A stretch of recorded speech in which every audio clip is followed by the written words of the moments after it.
네, 안녕하세요. 반갑습니다. 저는 모드연구소 김승일입니다. 네. 아까 수석님께서 이제 기업의 AX, 이제 AI 네이티브로 이제 프로세스부터 모든 걸 바꾸는 걸 말씀해 주셨는데요. 저는 이제 아무래도 교육 쪽 이야기를 하다 보니까 개인이 어떻게 바뀔 수 있는지에 대해서 조금 말씀을 드리려고 합니다. 이제는 이제 기업 구조가 굉장히 바뀌고 있어요. 여기 이제 창업 쪽이니까 뭐 다들 아실 수도 있는데 우리나라 중소기업들, 작은 기업들이 안 망하고 수익을 조금이라도 내고 살려면은 임직원 1인당 매출이 얼마 정도 돼야 될까요? 업종별로 다르겠지만 대충 1.5억에서 2억 정도면 망하지는 않는 기업이 됩니다. 그리고 큰 대기업들, 뭐 삼성, 구글 이렇게 큰 기업들은 1인당 한 20억 정도까지도 가요. 네. 대신 이제 그 시스템으로 되게 큰 사업들을 하는 거겠죠. 근데 뭐 예를 들어서 미드저니, 11랩스 이런 AI 기업들이 이제는 이 임직원이 10명일 때 뭐 환율 1,500원 잡으면은 3,000억 매출을 내요. 그러니까 임직원 한 명당 300억씩 벌어요. 말이 안 되는 숫자잖아요. 예. 근데 이게 가능한 시대라는 거죠. 이젠 제가 이런 기업들을 호모사피엔스 기업이라 그러는데 기존의 큰 대기업들이 공룡 기업이었다라면은 기업이 굉장히 작은데도 굉장히 큰 돈을 벌 수 있는 강한 기업들이 나오고 있고 이게 추세가 계속된다 그러면은 큰 기업들은 어떻게 되죠? 공룡들은 굉장히 경쟁력이 약해지겠죠. 그러다 보니까 큰 기업들은 사람을 줄일 수밖에 없는 것 같아요. 올해 5월 달인가 나온 기사인데 구글에서 처음으로 정리해고를, 그러니까 희망퇴직을 받았어요. 이게 굉장히 충격적인 사건으로 보였는데 이 구글의 희망퇴직 기사에 보면은 마이크로소프트가 6,000명 이상 해고 이어 구글도거든요. 근데 두 달쯤 있다가 마이크로소프트가 다시 9,000명 감축. 벌써 2번 한 거고 제가 알기로 올해 3번 한 걸로 알고 있거든요. 그러니까 이 빅테크 기업들은 이제 몸집을 줄이지 않으면 안 된다는 거죠. 뭐 예를 들어서 뭐 코딩을 해주는 커서라는 스타트업이 있다고 했을 때 뭐 구글엔 없냐? 있죠. 예, 근데 이 작은 호모사피엔스 기업을 이기기 쉽지 않은 거죠. 이 경쟁력에 있어서 물론 이길 수도 있겠지만 언젠간 바뀔 수도 있겠지만 예, 그래서 마이크로소프트 같은 경우에 이렇게 사람들을 감축해서 이 돈을 어디다 쓰죠? 데이터 센터 만들고요. 전기세로 써요. 네, 그러니까 사람들 월급을 뺏어서 인공지능 월급을 주고 있는 이런 시대로 가고 있습니다. 그런데 그러면 우리나라는 어떻게 되겠냐? 우리나라도 대기업이 많이 있잖아요. 근데 우리나라는 조금 고용이 경직되어 있어요. 마음대로 이렇게 내보내거나 이런 게 쉽지 않거든요. 그러다 보니까 우리는 신규 채용을 안 하겠다 쪽으로 가고 있는 것 같아요, 대기업들이. 그러면 어떻게 되죠? 임직원 수는 그대로니까 생산성을 극대화해야 되겠죠. 그래서 기업들이 정말 AI 트랜스포메이션이 목숨 걸고 해야 되는 이런 쪽으로 갈 수밖에 없는 걸로 가고 있고요. 그래서 신규 채용을 줄이는 게 어떻게 되고 있냐면은 이게 이제 데이터인데 2022년도 대비 2024년도의 데이터예요. 신규 채용이 대략 한 30% 줄었어요. 근데 25년도에는 훨씬 줄었을 거거든요. 왜냐하면은 인공지능이 훨씬 잘 되니까. 사람이 인공지능한테 마음껏 일을 시키기 시작한 원년은 25년 아닐까 싶거든요. 물론 점점 더 많아지겠지만 더 심각해질 거고 또 재밌는 건 여기 퇴직자 비율도 나와요. 근데 퇴직자도 줄었어요. 퇴직자도 거의 10% 가까이 줄었거든요. 무슨 말이죠? 신입은 안 뽑고 나가는 사람은 없어요. 그럼 이제 대기업들 가면 다 부장님만 있는 거죠. 이런 시대가 되고 청년들이 이제 갈 데도 없고 이렇게 되고 있는 시대로 가고 있습니다. 저는 이제 교육 스타트업을 하고 있으니까 사실 솔직히 소프트웨어 개발자 취업률이 거의 반토막 났어요. 작년에 비해서 AI 개발자나 데이터 쪽은 그래도 유지가 돼요.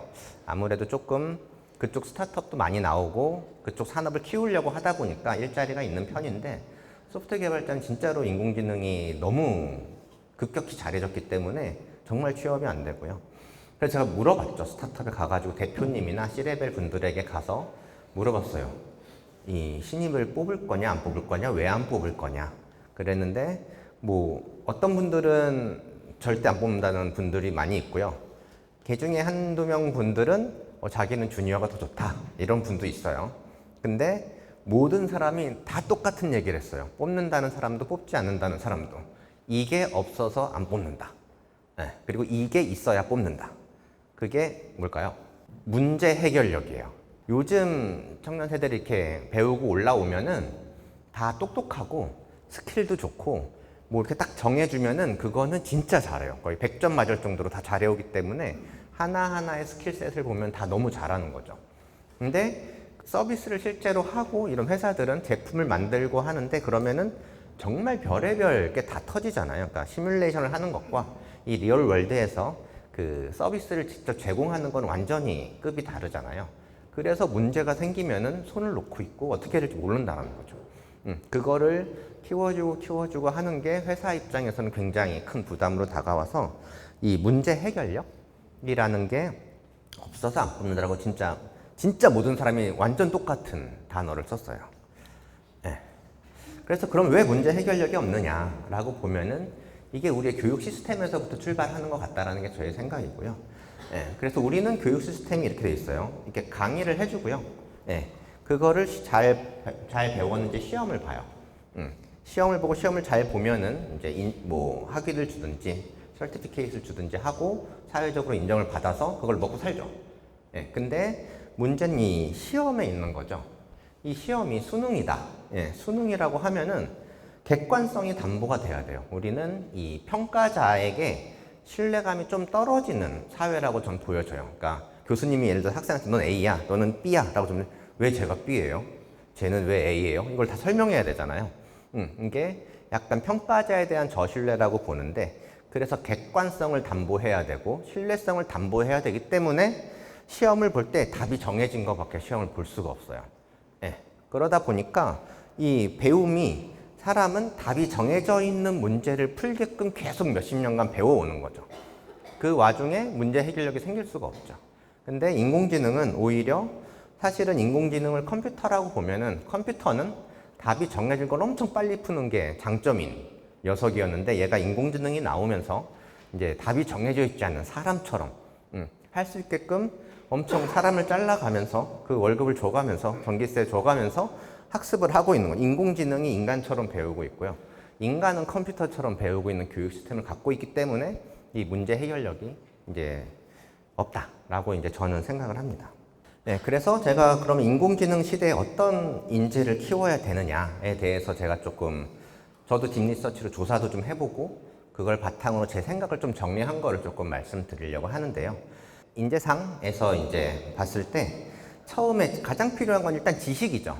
지식을 이제 잘 전수해 주는 걸 이제 대학이 굉장히 오랫동안 잘 맡아왔던 것 같아요. 그 중에서는 일반적인 지식이라고 하면은 뭐 동아리 활동들 많이 하고요. 뭐 소개팅 나가는 것도 저는 일반적인 지식 같아요. 연애를 잘하는 것도 지식이죠.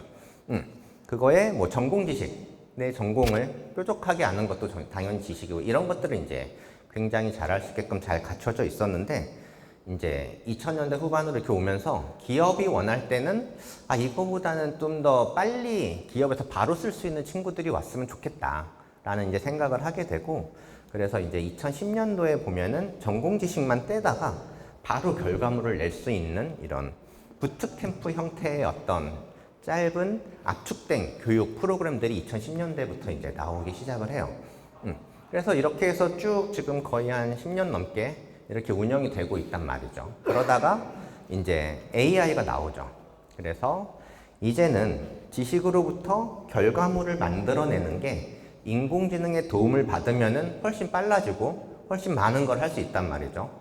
그래서 이제 10배의 생산성을 뭐 가지고 온다 이런 말들이 있는데 진짜로 AI를 잘 활용해서 결과물을 빨리 잘 만들어내는 이런 쪽으로 진화를 하고 있고요. 그래서 이게 뭐 외국에선 AI 네이티브 부트캠프라고 불리는 것들이 나오기 시작하고 우리나라도 이제 AI를 잘 활용하게끔 하는 이제 교육 프로그램들이 굉장히 많이 나오고 있습니다.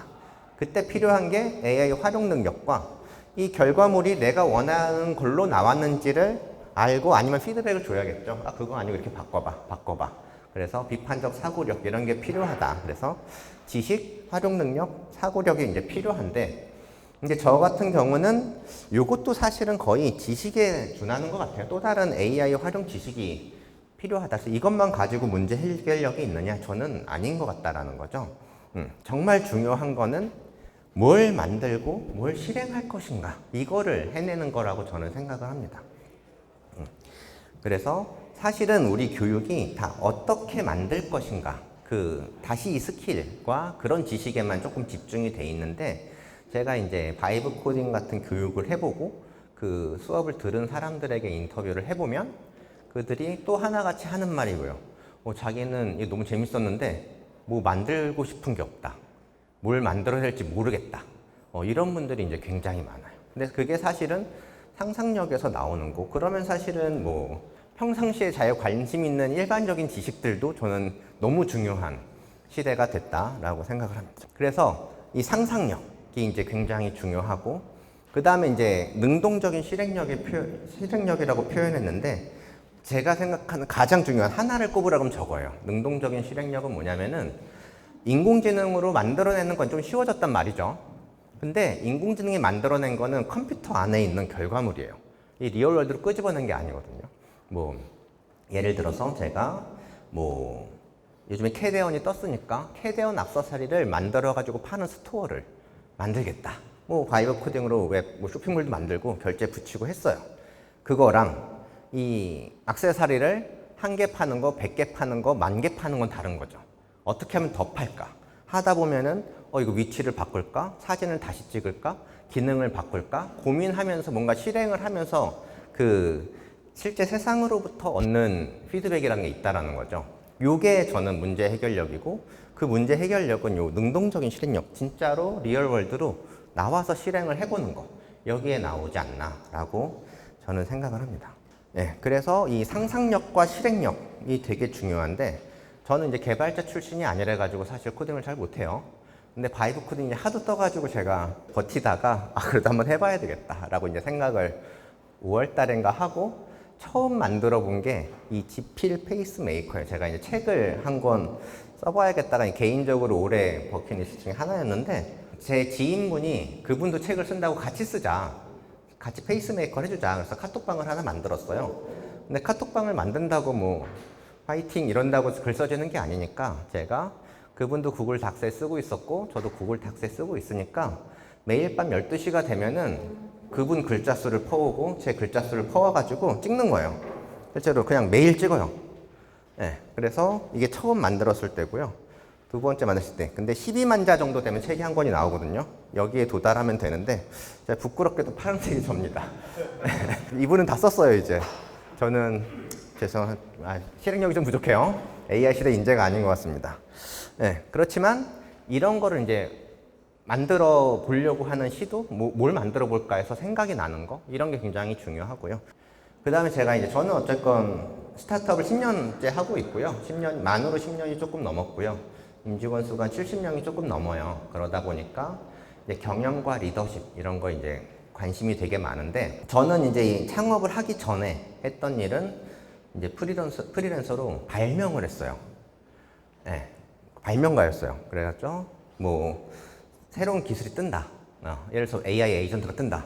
빨리 공부를 해가지고 그쪽 관련된 아이디어를 내서 특허 내고 팔고 이런 것들을 했었는데 그러다 보니까 제가 문제를 빠르게 파악하는 거에 조금 특화가 돼 있고 네, 그렇습니다. 그래서 우리 임직원들이 일하는 거 보면은 문제가 다 보이는 거죠. 그래서 맨날 하는 얘기가 내가 너네한테 뭐라고 안 하면은 되게 잘하고 있는 거야. 그러니까 왜냐면 문제가 안 보이니까 너무 잘하고 있는 거잖아요. 그렇게 얘기를 했는데 그게 조금 잘못된 것 같다라는 생각이 어느샌가 들었어요. 그러니까 잘하고 있으면 잘한다고 칭찬을 해줘야 되는데 제가 임직원이 뭐래서 100명이라고 치면 90명이라고 치면은 제가 매일 한 명한테 칭찬을 한다고 해도 3개월에 한 번 칭찬을 듣는 거거든요. 그 사람은. 그러니까 무슨 동기부여가 되겠어요. 근데 저는 심지어 칭찬도 잘 안 해. 문제가 있을 때만 얘기를 하고 말 안 하면 되게 잘하는 거라고 했지만 그렇게 안 되거든요. 그래서 안 되겠다. 칭찬을 하는 것도 연습을 해야 되겠다. 그래서 칭찬 다이어리를 이제 두 번째 만든 바이브 코딩인 거예요. 제가 이제 밤 9시가 되면은 이 아이폰에 팝업이 떠요. 그래갖고 너 오늘 칭찬하기 했어? 그래서 까먹었다. 여기 나오고 클릭을 하면은 구글 캘린더에 계속 한날은 허깅 페이스 이모지가 찍히고요. 한날은 헉 이러면서 이모지가 찍혀요. 색깔이 바뀌게. 그리고 이걸 지금도 하고 있어요. 하니까 진짜 인간관계가 완전 달라져요. 그러니까 사람들을 만나서 행동하는 데 있어서 억지로 칭찬이 아니에요. 일을 잘했거나 감사한 일 있거나 하면은 그거 되게 잘했다. 되게 감사하다, 고맙다 이 말을 한마디 해주는 거든요. 억지로 하는 건 아니고 제가 느꼈을 때 진짜 인간관계가 말랑말랑해지는 게 엄청 느껴져요. 그래갖고 이거 되게 성공적인 바이브 코딩을 한 것 같다라는 거고요. 네, 그래서 이렇게 이제 상상력과 실행력을 이제 키우는 교육이 되려면은 이 기존의 교실처럼 선생님이 그냥 지식만 전달하고 수동적으로 받는 교육에서 학습의 주도권이 선생님에서 학생으로 가는 능동적인 교육으로 바뀌어야 이런 것들을 키울 수 있다라는 게 제 생각이고요. 네, 그래서 교육 방법이 좀 바뀌어야 된다. 기존에는 뭐 지정된 어떤 과제를 한다든가 선생님이 학생을 컨트롤하려고 한다든가 뭐 객관성이나 공정성을 담보하려고 하는 시험이라든가 이런 쪽에서 자율성과 주도성을 갖고 문제 해결력, 뭐 능동적인 실행력 이런 거를 키울 수 있는 액티브 러닝 쪽으로 이제 조금 교육 방법이 바뀌어야 된다라고 생각을 하고요. 그래서 저희가 이제 하고 있는 액티브 러닝의 사례를 조금 보여드리려고 하고요. 저희가 이제 AI 개발자 양성을 하는 프로그램들을 6개월짜리 프로그램을 운영을 하고 있는데 그걸 아이펠이라고 불러요. 2019년도에 설계를 시작해서 1년 동안 설계를 하고 컨텐츠를 만들고 2020년도부터 이제 저희가 런칭을 하게 되는데요. 그걸 만들 때 당시에 이제 인공지능 교육이 서울에만 있었어요. 인구의 20%가 서울에 있는데 인공지능 교육을 제가 이제 온오프믹스에 들어가서 다 봤거든요. 80%가 서울에 있고요. 지역에는 그냥 없는데도 되게 많아요. 그리고 이게 2021년도 자료거든요. 근데 저희가 2019년도에 학교를 이제 설계하기 시작했다 그랬잖아요. 그땐 그냥 서울밖에 없다고 보시면 돼요. 왜 그러냐? AI 개발자분들이 지식 나누는 거 되게 좋아하는데 다 서울 경기권에 있는 거죠. 그러니까 강사가 없어요. 네, 그래가지고 저희가 강사가 없이도 배울 수 있는 교육 설계를 해야 되겠다. 그러면서 이 액티브 러닝 학생이 주도적으로 배우는 이제 교육 학교를 이제 만들게 됩니다. 전국에 8개 캠퍼스를 만들었고요. 여기는 울산 캠퍼스의 모습이고 코로나가 장기화돼서 지금은 다 온라인으로 바꿨어요. 저희가. 그런데 그때 당시 8개 캠퍼스까지는 만들어서 진행을 했었고요. 그래서 일단 첫 번째로 이 학교의 특징은 만들면서 배운다. 그래서 입학을 하면은 일주일 만에 무조건 인공지능이랑 가위바위보 하기 뭐 프로젝트부터 해야 돼요. 코딩을 할 줄 몰라도. 뭐 다들 잘 아시겠지만 인공지능 개발자가 되기 위해 제일 처음에 하는 게 엠니스트라고 숫자 손글씨 인식기 이런 거 인식하는 걸 하는데 코드 10줄이면 돼요. 10줄이면 인식률 90 몇 % 나옵니다. 숫자 0부터 9까지 10개를 구분할 수 있으면 주먹가위 보재기 3개 구분하는 건 사실 쉽잖아요. 그렇죠? 숫자 몇 개 바꾸면 되거든요. 그러니까 할 수 있어요. 그래서 코딩 못해도 하고 가야 돼요, 오늘. 그리고 그렇게 하다 보면은 감귤이 익었는지 안 익었는지 판단하는 거 만들 수 있겠죠. 그러니까 이것만 배워도 할 수 있는 게 되게 많아지고요. 그래서 이제 저희의 컨셉은 자전거를 가르쳐 줄 때 자전거가 넘어지지 않는 원리를 가르쳐 주고 뭐 심박수 컨트롤하는 이론을 가르쳐 주는 게 아니라 일단 페달부터 밟아서 재밌게 만들면 그 다음에 애들이 점점 더 배우려고 하고 공부하려고 하는 동기가 생길 거다라는 가정에서 이런 식으로 교재가 만들어져 있고요.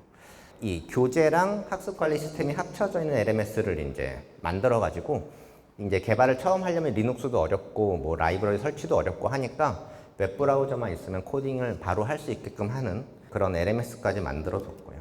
이게 가장 중요한 특징인데 저희는 강사가 없고 퍼실리테이터가 있어요. 저는 교실이 되게 시끄러워야 된다. 능동형 교육에서 이게 잘 되고 있는지 보려면은 교실이 시끄러운가를 보면 된다고 생각하는데 제가 이 교육 설계를 할 때 구글링을 했어요. 혹시 찾아보셔도 돼요.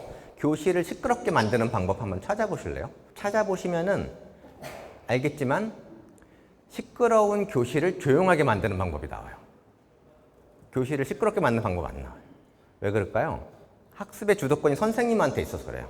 선생님이 지식을 가르쳐주고 너는 수동적으로 받아야 되는데 그러면은 시끄러우면 선생님 말이 들릴까요? 안 들리죠.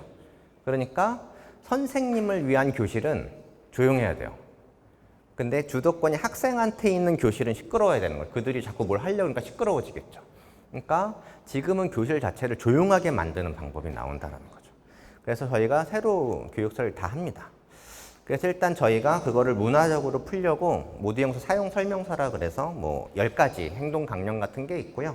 첫 번째 게 일단 던져봐요. 돌 말고 질문이요. 뭐 이런 식으로 해가지고 계속 유도를 하는 거죠. 그래서 이런 게 디지털 굿즈라 그래서 뭐 이런 거 뭐 바탕 화면도 주고 막 이렇게 하는 거죠. 딱 입학을 하면은. 네, 그리고 저희가 이제 강사가 없이 퍼실리테이터가 있기 때문에 이 퍼실리테이팅을 하는 방법도 저희가 내부적으로 만들어요. 그래서 뭔가를 이해하게 만들 때, 읽거나 보거나 뭐 정보를 찾거나 이럴 때는 굉장히 개인화 시켜줘야 된다. 무슨 말이냐면은 예를 들어서 구글에서 한번 뭐 교실을 시끄럽게 하는 방법을 찾아볼까요? 라고 했는데 누구는 빨리 찾고 누구는 천천히 찾을 거잖아요.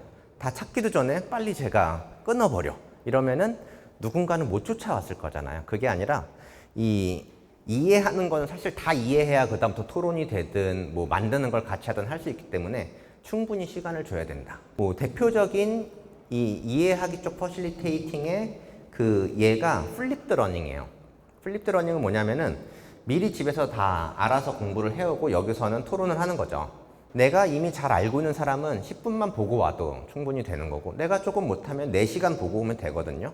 그러니까 각자 자기의 지식 수준에 맞춰서 다르게 보고 올 수 있게 하는 굉장히 좋은 방법인 거죠. 그런 것처럼 저희는 뭐 인공지능 논문을 볼 때 보는 방법이 있거든요. 슬로우 페이퍼라고 모여가지고 그냥 한 단락을 제가 뭐 5분 드려요. 5분 동안 이거 나눠서 봅시다. 네. 보고 나면 시간 부족하신 분 이렇게 하면 누가 또 손들면 조금 더 줘요. 그렇게 해서 그 다음에 그 문단을 같이 뭐 토론하면서 보면서 한 3시간 동안 논문 한 편을 본다든가 뭐 이런 다양한 퍼실리테이션 스킬이 들어가 있고요. 만들어낼 때 뭐 글을 쓰거나 말하거나 코딩을 하거나 이런 거 만들어낼 때는 보통 팀 프로젝트 한다 그러면 한 명이 다 하거든요. 그렇게 하는 게 아니라 모두가 다 해야 된다. 직접. 그래서 저희 같은 경우 이제 프로젝트를 한다 그러고 코딩을 한다 그러면은 페어 프로그래밍 키보드 하나만 놓고 5분씩 번갈아 가면서 하게끔 만든다든가 굉장히 많은 것들이 들어가 있습니다. 그리고 서로 도와도 주고 말도 하고 이렇게 만들어 가야 되기 때문에 저희는 이 안에서 상대평가가 없어요. 뭐 1등, 2등, 3등 이런 거 안 하고요. 다 절대평가를 합니다. 아까 그런 프로젝트들, 뭐 가위바위보 하기다. 인식률이 얼마 이상이면 패스, 아니면 넌 패스 이렇게 주고요. 그럼 내가 되게 잘했어요. 패스를 했어. 근데 내 친구는 못하고 있어요. 그러면 가르쳐 줄까요? 안 가르쳐 줄까요? 가르쳐 주겠죠. 그래서 남들 가르쳐 줄 때 되게 많이 배울 수 있고 이렇게 계속 활동을 하게끔 하는 교육 설계가 되어 있고요. 그리고 저희가 이제 오프라인에 이제 8개의 캠퍼스가 있었지만 온라인으로 오면서 집중력이 조금 떨어질까봐 저희가 다양한 장치를 넣는데요. 저희가 퀘스트 시스템이라 그래서 이건 뭐냐면 시험 보는 거라고 생각하시면 돼요. 근데 시험을 조금 독특하게 봐요. 뭐냐면 타입이 4개가 있는데 첫 번째 타입만 조금 설명을 드리면 이제 시험을 본다 보면 시험 범위랑 컨텐츠를 줘요. 그래서 A그룹, A팀이 있고 B팀이 있는데 A팀이 B팀을 그 내용을 가르쳐 줘요. 그리고 시험은 B팀이 보러 들어와요. B팀이 시험을 잘 보면 A팀도 그 점수를 가져가요. 예. 그러면 A팀이 엄청 잘 가르쳐 줘야 되겠죠. 그리고 B팀도 시험을 못 보면 A팀한테 너무 미안하거든요. 공부 엄청 열심히 해오는 거죠. 이런 식으로 저희가 사실은 되게 수동적으로 배우는 게 익숙해 있기 때문에 서로 가르쳐 주고 막 으쌰으쌰하고 이런 게 안 되기 때문에 교육을 시스템적으로 조금 만들려고 노력을 하는 사례들입니다. 예, 그래서 뭐 요게 전체적인 아까 그 AI 뭐 학교 아이펠의 전체 배우는 구성이고요. 동그라미 하나가 아까 프로젝트 하나라고 보시면 돼요. 가위바위보 하기 이런 거. 그래서 퀘스트 보고 배우고 퀘스트 보고 이런 식으로 되어 있고 이 메인 퀘스트는 좀 큰 퀘스트예요. 하루 종일 좀 큰 프로그램을 짜는 거라고 보시면 되고 마지막에는 이제 뭐 1달, 2달짜리 이제 프로젝트를 하면서 끝나게 되는 교육 프로그램을 가지고 있습니다. 그래서 저는 이런 식으로 좀 능동적으로 배우는 게 되면 이들이 이제 AI 시대에 정말로 문제 해결을 갖는 친구가 되지 않을까 싶고요.